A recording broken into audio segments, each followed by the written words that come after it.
All right, hello, and my name is John Michael Collins. Thanks for tuning in to this week's episode. Before we get started, the music you just heard is fun, it's upbeat, and in a way kind of depicts me.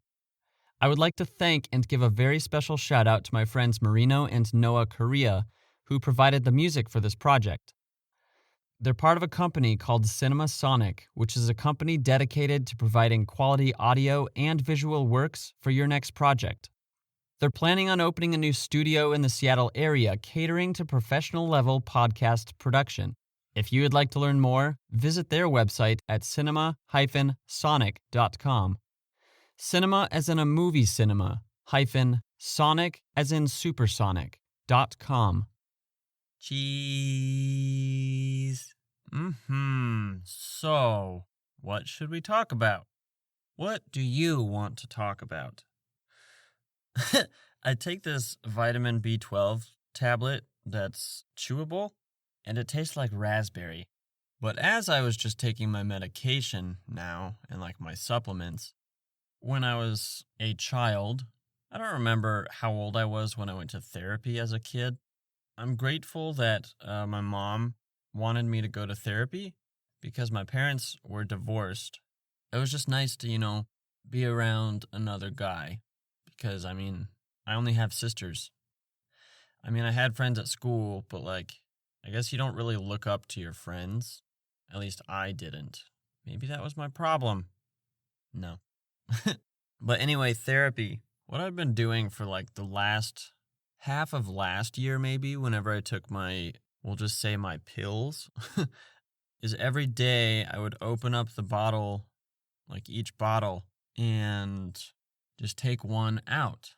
And it was an extra, multiple steps. It wasn't really a big deal, but then my dad had an extra, pill container that I took.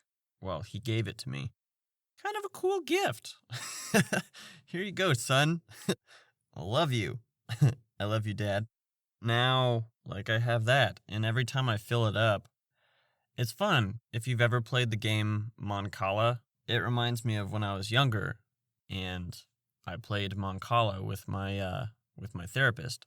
Sadly, I'll go maybe a week without refilling it because you got to take these little plastic tabs off and put them back on.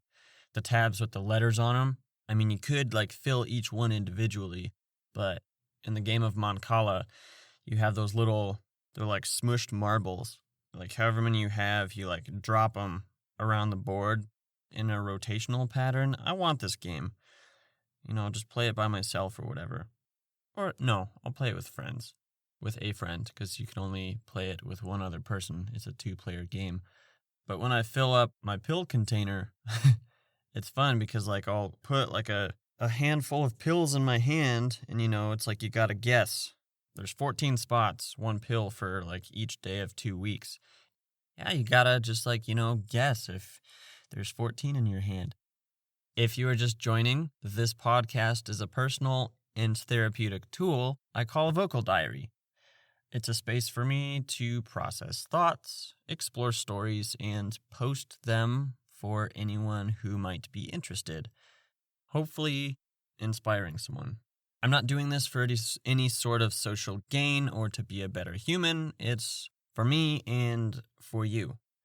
Episodes 1 and 2 talk about who I am, so give them a listen if you haven't already. Otherwise, you can really just kind of jump in anywhere and start listening. There's no definite correlation. No, there is a correlation between the topics and how I talk about them, but it's a mysterious correlation. Speaking of correlation, a quick disclosure that going on tangents may or may not be involved. This show is conversationally true to how I speak. Let's jump on in to our first topic. Before we jump in, I just want to say, wow, it's a humbling moment to say that this is episode 20. Now I actually have some type of gauge other than looking at a calendar of how quickly this year is moving for me. To when I got my first library card, I say 2002, I was 9. Really, I was just in elementary school. I actually feel like having a library card, or when I got my first library card, it was kind of like it was a responsibility. Like, you check out these books. Don't lose them, otherwise you're going to have to pay for them. So, yeah, library cards are cool. The only other time I've owned a library card is when I moved to Seattle. And let's see, I've had it now for maybe at least 2 years. Wow. And you'll never guess, maybe you will guess, how many books I've checked out. I'll give you like a few seconds to think of a number.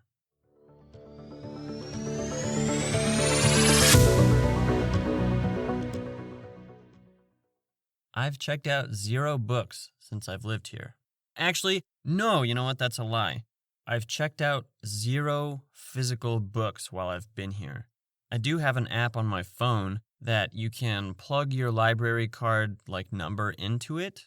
So I've checked out a few audiobooks using it.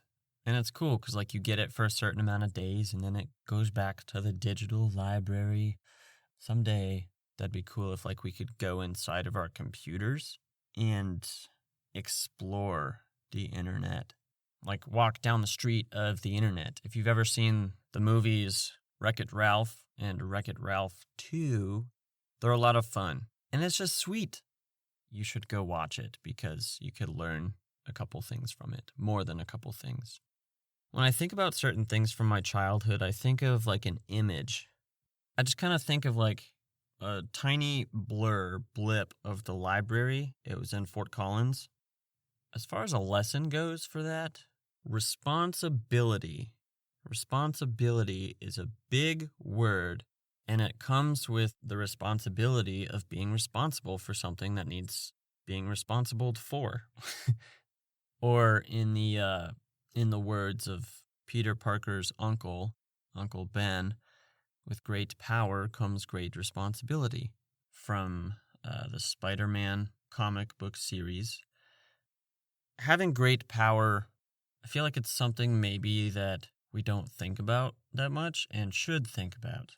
If you have been given something, if you've been dealt something that somebody else doesn't have, which we all have something that other people don't have, be responsible with it. Because you have something to offer someone that could help them with where they are at. We all have one thing in common, at least, which is being responsible for ourselves. We are ambassadors to who we are. Wherever we go, whatever we say, that paints an image for us. Our next topic, to when we kept track of reading. It's weird because I say we or I a lot. I didn't really think about that. Okay, yeah. I guess thinking about it just quickly in my head, there's a we and there's an I that I'll talk about. So I'll start with the we. When I was in elementary school, wait, what's even the date that I have of this? Oh, 2003. So yes, I was thinking about elementary school. When I was at Rivendell, we had these reading logs. It was a long, skinny, rectangular piece of paper. I think at the top said what book you were reading, and then it listed out the days, and then, how many pages you read or something. That actually was like a precursor to what I talk about next, which is within the same topic. So don't worry, I'm not going anywhere. I'm staying here, just jumping forward in time. Ooh, which then leads into the, okay. Keeping track of reading, reading is a really cool thing that we can do. I heard somewhere that an author, before writing a book, has roughly 2 years of research which goes towards that book. So in reading, you're actually learning a lot. You're gaining a lot of wisdom and knowledge. You're just adding to your memory, filling in space that needs filling in. Even listening to this, I wouldn't say that I'm a scholar. Reading to me is like going for a run. It's something that takes a little bit of effort. Actually, it takes a lot of effort to get in the mentality to do. So in order to get around that mentality, that struggle mentality, you just got to do it. Reading is fun. Reading is cool. reading is good for your brain. To Win a Friend spoke to my obsession, which was, dude, yeah, that's wrong. 2016. So I was like 22.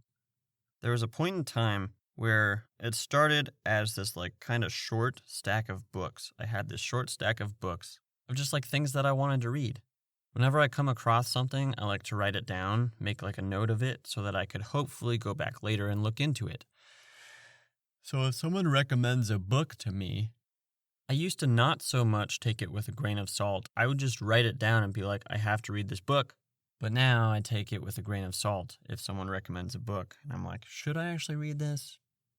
I had this stack of books, and included in them was like this book on getting a good night's sleep, the whole Chronicles of Narnia series. I read the Quran, some Christian books, some philosophical books, and yeah, it was 4,862 pages of like all the books that I wanted to read. I told my dad, I'm going to read all these books by the end of the year. And he was like, whoa, you sure about that? And I was like, yep. At that time, there were like 248 days left in the year. And so doing the math, that came out to like 19.6 pages a day that I would have to read. I actually read all those books. The next year, I wanted to up my reading goal. I was like, okay, instead of reading 20 pages a day, let's read 30 pages a day. This came out to like nearly 11,000 pages. Over a 200% increase in the amount of pages that I read in a year. The rate of pages that I read. It became so like obsessively compulsive that my life revolved around this off and on through the whole year. This is a really good friend. Speaking to this obsession, I think later down the road, which is still okay, like regardless, he still spoke to it. So like I definitely appreciate him doing that. And that's like a true friend, is someone who was like, hey, you're doing this or that, which is kind of unhealthy. Basically, what he told me is how he could just see the amount of stress that I was putting myself under for constantly hammering myself to read every single day. I think I was passionate about it to the point that it was actually unhealthy. And since I moved to Seattle, it's kind of like died a little bit. I like crunching numbers pretty tightly. It's just a balance. You know, if you're passionate about something, find the balance. I do hope that I revisit that passion. Seattle's kind of been it's been different. Like, I mean, I was working full time while I was pursuing that passion, but gosh, it was such a mental, I guess in the eyes of my friend, it was just a mental like drain. But it was also neat because it kept me like doing something. What was also neat was if I read more pages than my daily goal of like 20 or 30 pages, then that compounded. Say I read 80 pages 20 page a day goal. Say I read 100 pages one day, which definitely happens some days. What that would do is I would plug it into the reading log, and it would actually make a graph and show me how far ahead of my goal that I am. And what I learned, I'll just shoot for the sky on this one.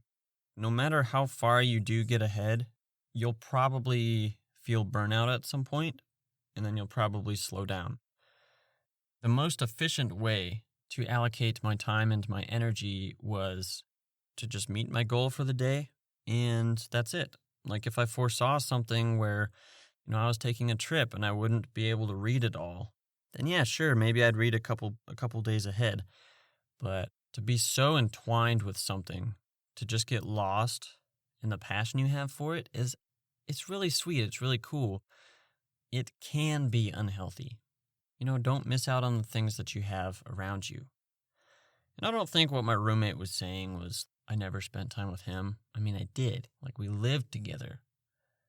So our next topic, to when my anger took control. Oh, anger? John Michael angry? What? Well, I was saying those whats. I was like prolonging, I was stalling because I couldn't remember what I wanted to talk about. But on the third what, I remembered. 2004, I was like 11. One day, okay, maybe it's two things. I was sitting next to my friend. I don't remember what was said or what happened, why this happened, but we were sitting in front of my teacher's desk next to a wall. She could probably only see like our heads with our backs on the wall and our legs sticking out. I had a pencil in my hand and I literally stabbed him in the thigh. What the heck? Don't ask me why I did it, but I did it. I must have been angry at something. Maybe he knows. Maybe I should hunt him down and... No, okay. That sounds really bad. I won't hunt him down. I should connect with him and be like, hey, do you remember that time? Do you know what happened? Do you know why I did that? Because I don't. If you're listening, I hope that you're doing okay. I'll definitely be reaching out to you and will say that I hope you're okay. Another time with that same friend, it was like the weekend or the week before, like a summer trip or something. We were outside. There were a whole bunch of people. He took this kid's hat and wouldn't give it back to him. I'm like, hey, dude, that's not cool. Would you please give him his hat back? Because you're not being nice. That must have set me off because I ended up getting suspended and didn't get to go on our field trip because I ended up punching him in the face. Like, dude, give him his hat back. Come on, quit, stop. Anger just takes control. And sadly, I'm not the only one who has experienced that because, like, all throughout history, we've seen that. Probably even before Jesus being crucified to, like, this day, this very moment where there's so much social injustice going on that it's disgusting. Anger is such an evil thing. It stinks. Anger stinks. It stinks so bad that it causes people to do things that are, like, you can't take back the past. You can't justify ever hurting someone. You can't justify stabbing someone with a pencil. You can't justify punching them in the face. That thing you learned in school, it's like, keep your hands to yourself. Okay? Yeah. Please be nice to people. Just try to avoid conflict. Try to avoid hurting someone if you can. Be the best you that you can be. There's no need for you to be hurtful to anyone. Thank you. It might have sounded like I was getting on like a really heated trail. I'm not. It's exhausting to think about the things that are happening today in our world. Living in Seattle, people from out of town asking me about certain things or making sure that I'm okay. Or when I haven't responded to their text message for 40 minutes being like, I hope you're not out there doing what those other people are doing. I hope you're not with them. So keep in mind, this is a journal. It's filtered, but it's also in a way unfiltered. I filter out the super bad stuff, like I shouldn't say that word. I appreciate you. I truly, dearly appreciate you for who you are, for your whole being, for your choice to wake up today, for your patience with things that are happening, and your ability to form an opinion and sort through those things. Yes. I really want to thank you from the deepest part of my heart for tuning into this episode. Please feel free to share this with your family and friends and anyone and everyone you know. And also, if you don't mind, head over to my website, which acts as my creative portfolio, johnmichaelcollins.com. I've got macaroni boiling in the background. Thanks for listening.